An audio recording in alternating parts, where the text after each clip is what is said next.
According to a criminal complaint that was filed yesterday, the FBI has arrested now an Afghan citizen in Oklahoma City, and he's been charged with plotting an election day suicide attack in the name of ISIS.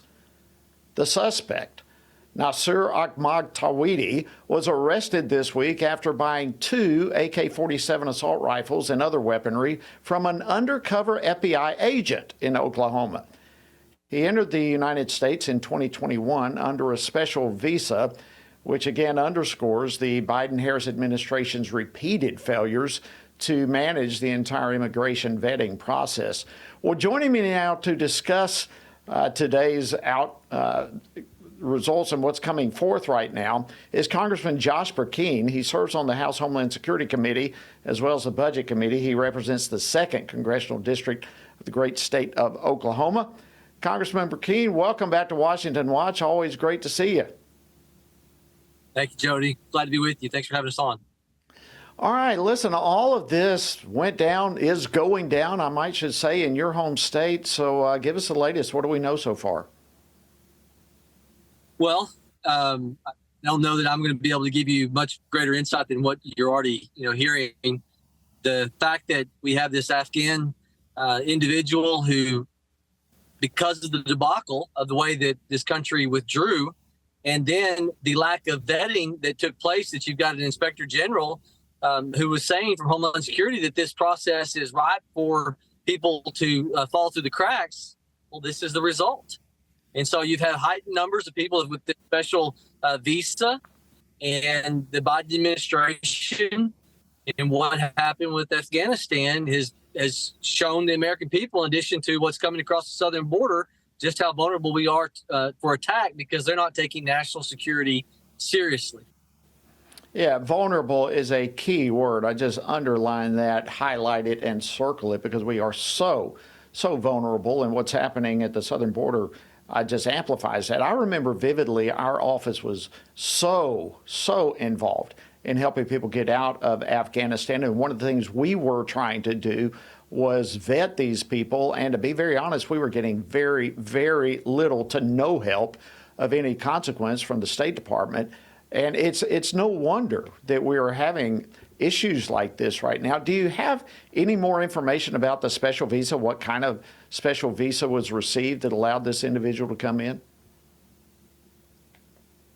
No, Jody, I don't. Quick answer. I've got my staff, looking into what, if anything, the administration has done by executive order.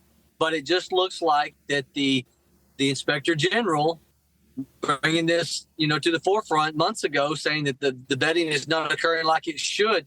That's an administrative failure. That is an agency failure. Absolutely. Well, again, I go back to the word you used a while ago, the vulnerabilities that we now are facing because of the horrible administration immigration policies that we're all, really, the entire country is suffering literally under right now. If I can switch gears with you a little bit, Congressman, you serve on the Homeland Security Committee, which, of course, has oversight over FEMA.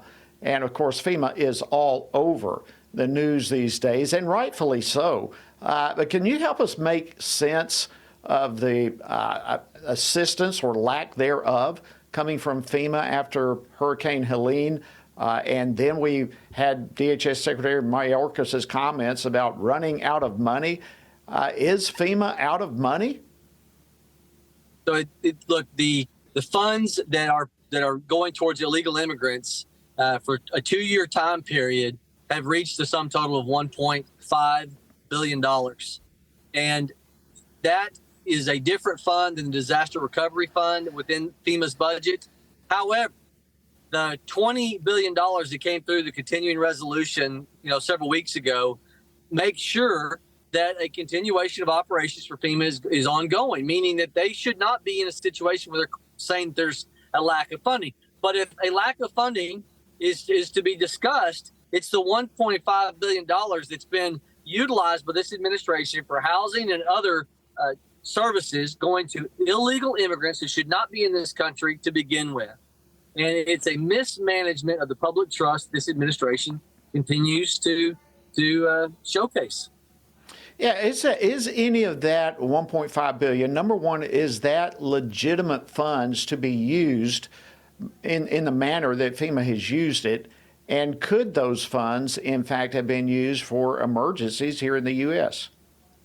Well, look, you and I both know appropriators can take money in the appropriations process and say, we're not going to need to fill this fully. We're going to shift it over to this other, especially when it's under the same agency, right? So the simple answer is yes, that money could be otherwise spent. But the fund exists.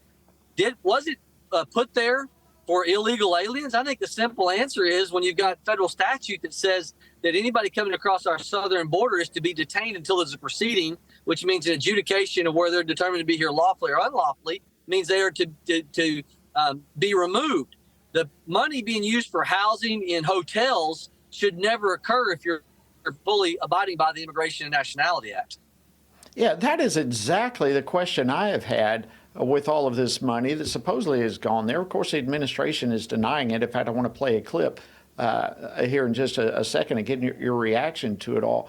But why would that money be used for illegals? I can't wrap my brain around how FEMA would have that money specifically to use it in the way that allegedly they've used it for illegals. Let me go ahead and play this clip and get your reaction to this. Clip number 3, please. They're saying the money is needed for this crisis is being diverted to migrants. What a ridiculous thing to say. It's not true. Okay, so he's just saying it's not true. Now, I don't know how you take that. I take the president's comment there as saying none of those funds have even been used for illegal migrants. Can you straighten the record out for us? What's the truth? Okay, so under FEMA, there are two lines of funding. One is for disaster recovery funds, and that is something that is, my understanding, based upon what we've seen since the vote 2 weeks ago, there was $20 billion put forward that will be a continuance of governance up until the ending point of that continuing resolution. Now, Jody, full transparency, I didn't vote for this card, but the money is set aside for disaster recovery. But what we're discussing is another line of funding that this administration has been, I would say, utilizing unlawfully, has been the $1.5 billion over a 2-year period that's gone towards housing and other services for illegal aliens. Not less to mention the NGOs, the non-government organizations that are a taxi service that are taking these individuals using taxpayer money to transport them from point A to point B of choice. I mean, it's ridiculous that the federal taxpayer is picking up the tab for bringing them into the interior of the United States, housing them, providing food, and then moving them into the location of their choice when the Immigration and Nationality Act says if by law you are to be detained until there is a proceeding. That's what Congress said. All legislative powers, according to Article 1, Section 1, as you know, of the Constitution, says all legislative powers should be vested in the Congress. So we have an administration that run afoul of what the Immigration and Nationality Act has already said and has taken upon themselves to use funds. Let's say that these funds were to be utilized for true asylum purposes, for housing or food. When you're using it for illegal purposes, illegal ends, that's unlawful. That's against the rule of law. Absolutely. Well, and now I guess the big question, we have less than a minute, probably about 30 seconds or so a really short response. But we've had Hurricane Helene, now Hurricane Milton, both devastating storms. Does FEMA have the capacity to step in and help? My understanding is, given the $20 billion, I think it's the 20 million, I misspoke, the $20 billion post 2 weeks ago, it's been allocated until that CR runs out, is sufficient to be able to do this. Now, if some news comes forward, which I've not seen, Homeland Security has sent me the information I just cited to you. If it turns out that Congress is going to have to return, I'm not aware of it. Homeland Security authorizing authority says there's $20 billion there to get us to the end of December 20th. Congressman Josh Brecheen, thank you so much. Always great to talk with you.